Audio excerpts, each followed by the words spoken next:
ng cylinder head bolt na nag-stack up. Ayan, winildingan na ni Boss Piman. Boss Balong ka namot. Boss Balong. Ayan. Oh. Saan ka pa? Oh, saan ka pa? Winildingan na yan. Anong pencil? Ayaw ka namot. Kahit anong gawin dyan, ayaw na.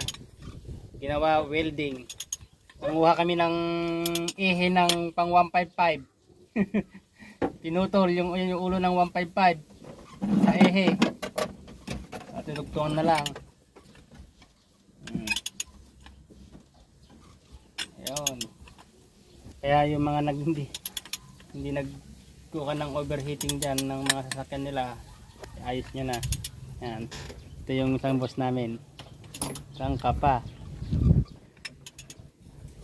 Mag-aasawa na yan. Ikakasal na yan. Sabi niya kagabi. Ma-discover daw secret ko pala dyan. Wala ka.